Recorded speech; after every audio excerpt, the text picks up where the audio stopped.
China continues to rapidly build its stockpile of nuclear warheads, according to the Pentagon's latest annual report on China's military that now estimates China could have as many as 1,500 warheads by 2035.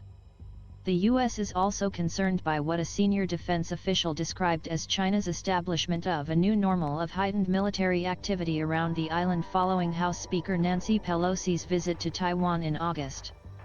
Formerly known as the Military and Security Developments Involving the People's Republic of China, the congressionally mandated annual report reaffirms the National Defense Strategy's assessment that China presents the most consequential and systemic challenge to U.S. national security and the free and open international system. Based on the trend lines in the report, I think we can judge that the PRC, People's Republic of China, has increasingly turned to the PLA, People's Liberation Army, as kind of one of the key instruments of statecraft that it wants to use to pursue its interests, a senior defense official told reporters about the report.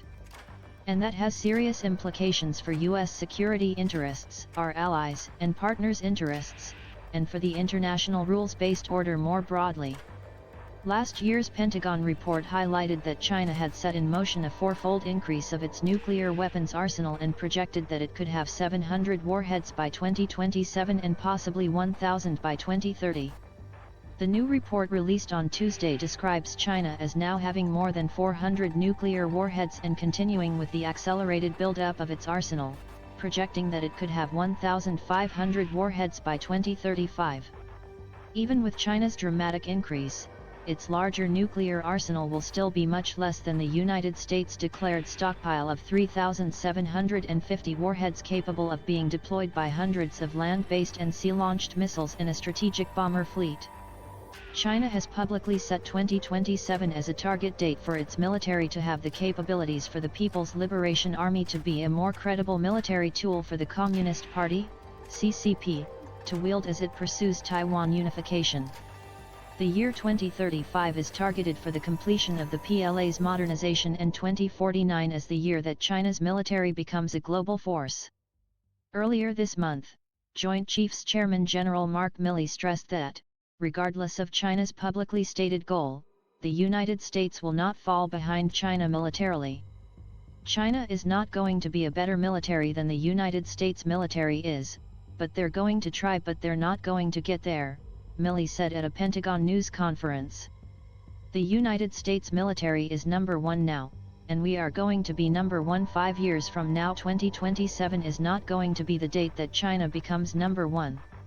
And we're going to stay number one the entire time. And as long as we remain number one, then we will deter the war that people worry about, a great power war between China and the United States.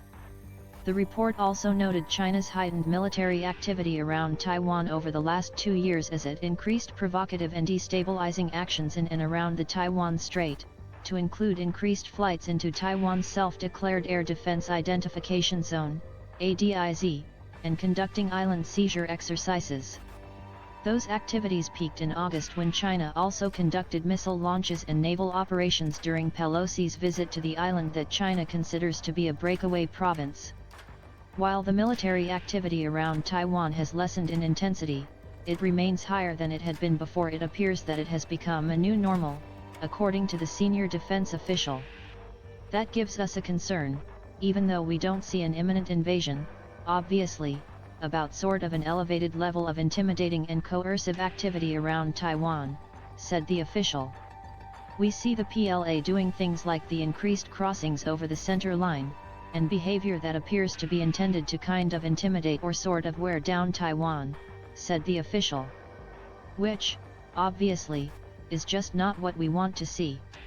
The report released Tuesday comes 2 weeks after President Joe Biden met with China's President Xi Jinping in Indonesia, a week after Defense Secretary Lloyd Austin met with General Wei Fenghe, China's top military official, in Cambodia.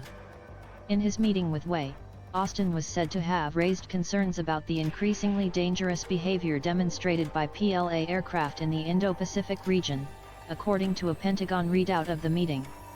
The senior defense official said that Chinese military ships and aircraft have exhibited an increase in unsafe and unprofessional behavior in the Indo-Pacific region and highlighted aerobatic maneuvers and the discharge of chaff that could make it dangerous for nearby aircraft to maneuver safely.